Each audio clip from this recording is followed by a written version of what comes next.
Assalamualaikum warahmatullahi wabarakatuh. Saya Merdayati, NIM 2019161090.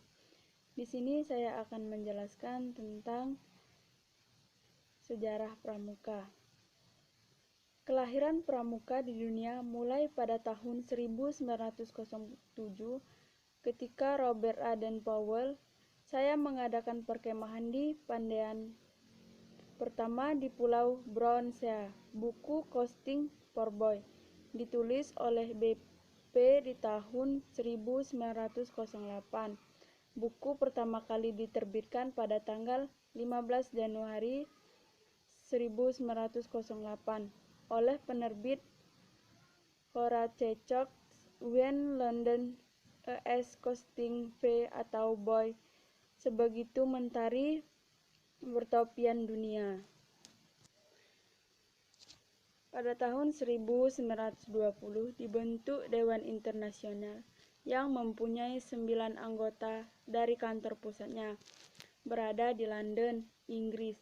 Kemudian Dewan Internasional berubah menjadi Biro Kepaduan Sedunia atau Dunia Pramuka Brunei yang di tahun 1958 kantor pusatnya berkedudukan di kota Ottawa, Kanada. Pada tahun itu juga, tepatnya tanggal 1 Mei 1958, kantor pusatnya dipindahkan lagi ke Jenewa, Swiss. Kepala-kepala Biro Kepanduan Sedunia antara lain Hubert Martin, Kelaniol, J.S. Wilson, Sigap, Dr.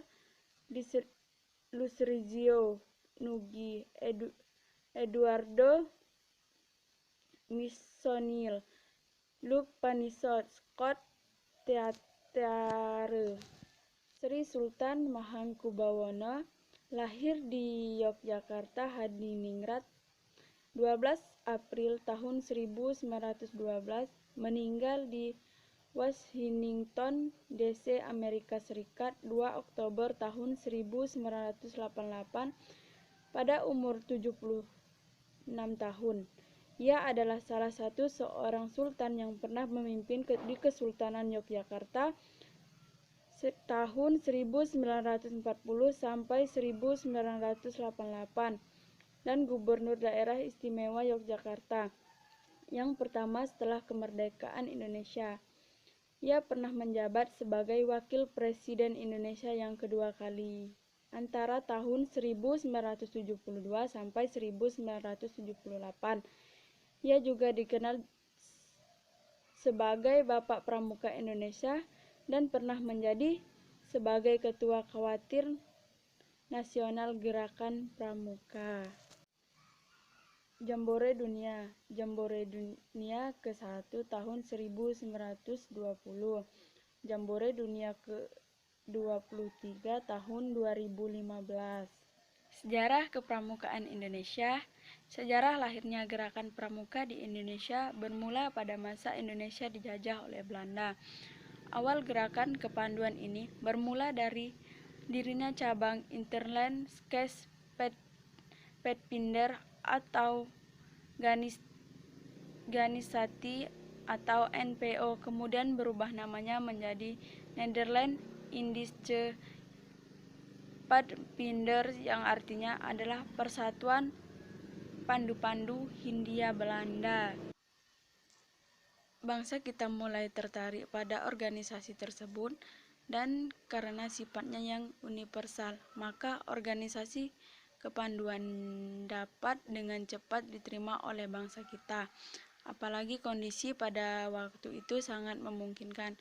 Para remaja dan pemuda kita membutuhkan suatu organisasi yang dapat HP aspirasi mereka terhadap tanah airnya. Bapak Kepanduan Indonesia, anak-anak SP Mangkunegara yang memperaksai dirinya organisasi kepanduan milik Indonesia sendiri pada tahun 1916 pada masa Jepang.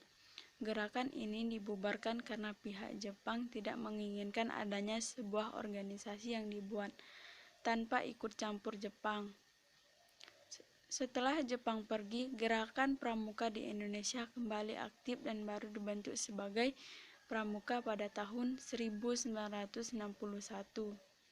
Baiklah, sekian yang dapat saya jelaskan. Terima kasih. Wassalamualaikum warahmatullahi wabarakatuh.